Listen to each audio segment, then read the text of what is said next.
Assalamualaikum warahmatullahi wabarakatuh.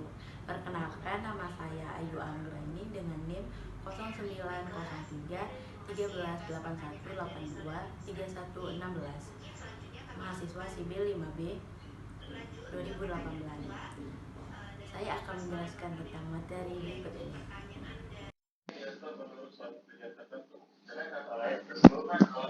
Kesimpulan dari materi penyebab atau masalah dan kebijakan pengembangan sistem informasi. Pengertian pengembangan sistem informasi. Pengertian pengembangan sistem informasi ialah kumpulan kegiatan para analisis sistem, perancang, dan pemakai yang mengembangkan dan mengimplementasikan sistem informasi. Tahapan kegiatan yang dilakukan selama pembangunan sistem informasi atau proses merencanakan, mengembangkan, dan mengimplementasikan sistem informasi dan menggunakan metode, teknik, dan alat bantu pengembangan tertentu. Pengembangan sistem informasi perlu dilakukan. Hal tersebut disebabkan oleh beberapa hal. 1. Adanya permasalahan-permasalahan yang timbul di sistem lama.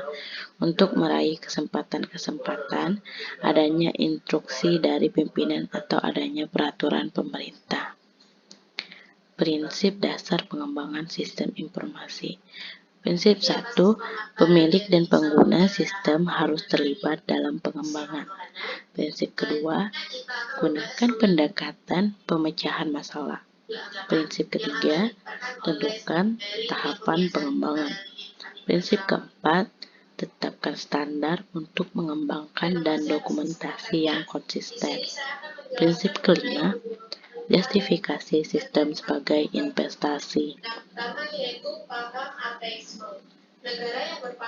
Kesimpulan dari merencanakan dan membuat aktivitas kerja pada proyek sistem informasi. Pengertian manajemen. Manajemen merupakan sebuah proses terpadu di mana individu-individu sebagai bagian dari organisasi yang dilibatkan untuk merencanakan, mengorganisasikan, menjalankan, dan mengandalkan aktivitas-aktivitas yang semuanya diarahkan pada sasaran yang telah ditetapkan dan berlangsung secara terus-menerus seiring dengan berjalannya waktu. Agar proses manajemen berjalan lancar, diperlukan sistem serta struktur organisasi yang solid. Skill yang dibutuhkan ada 4, yaitu owner, user, lingkungan, dan tim. Pengertian proyek.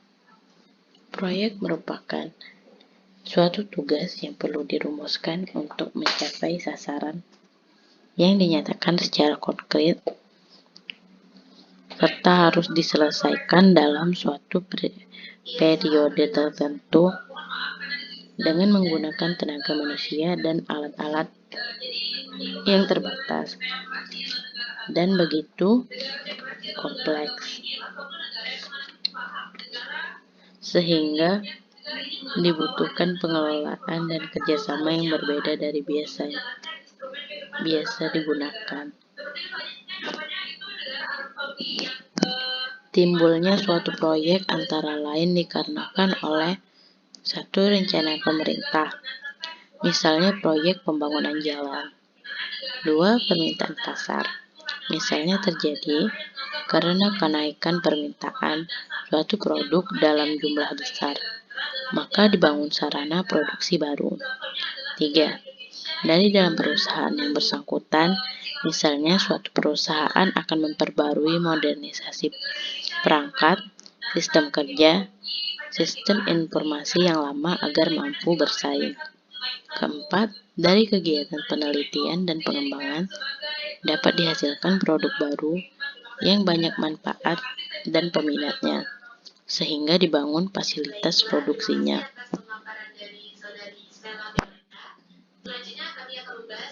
Manajemen proyek.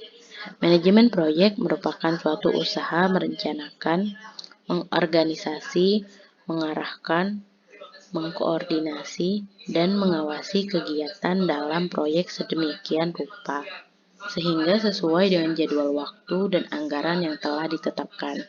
Suatu pekerjaan rutin biasanya berlangsung secara kontinu, berulang-ulang, dan berorientasi ke proses, sebagai suatu proses yang terus-menerus. Pekerjaan yang rutin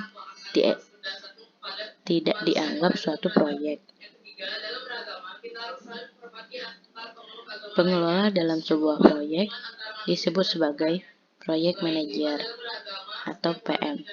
Project Manager bertanggung jawab untuk mengatur dan mengawasi semua kegiatan pelaksanaan proyek agar sesuai dengan standar kualitas, biaya, dan waktu. Dan tentunya selalu bertanggung jawab untuk selalu berkomunikasi dengan tim, atasan atau owner, dan pelanggan atau user. Jadi berdasarkan ketetapan MPR nomor 1 dari MPR dari 1978 mengenai tentang dasar-dasar organisasional. Organisasi adalah sistem yang paling mempengaruhi dan saling bekerja sama antara orang yang satu dengan orang yang lain dalam satu kelompok untuk mencapai suatu tujuan tertentu yang telah disepakati bersama. Organisasi terdiri dari beberapa elemen penting, yaitu 1. Orang, 2. Tujuan, 3. Posisi, 4. Pekerjaan, 5. Teknologi, 6. Struktur, 7. Lingkungan luar. Work Breakdown Struktur atau WBS.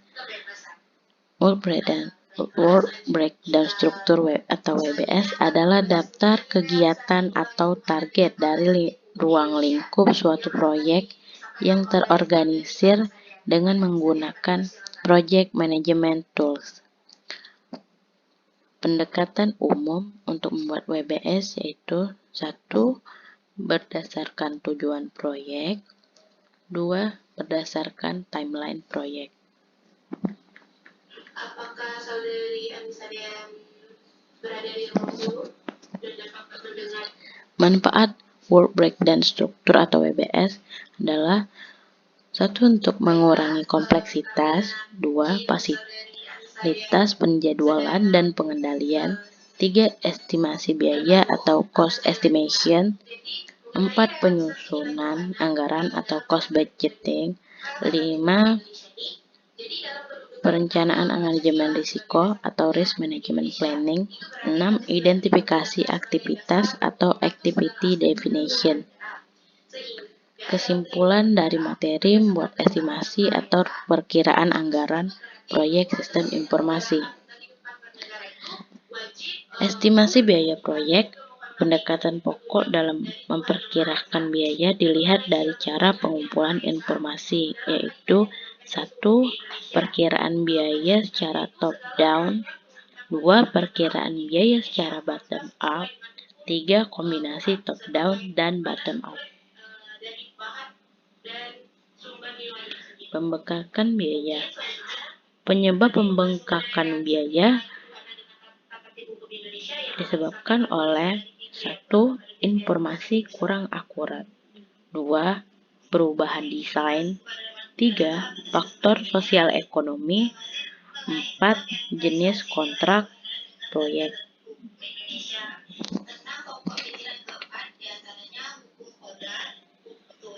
Penganggaran proyek. Elemen-elemen anggaran proyek. 1. Biaya tenaga kerja langsung.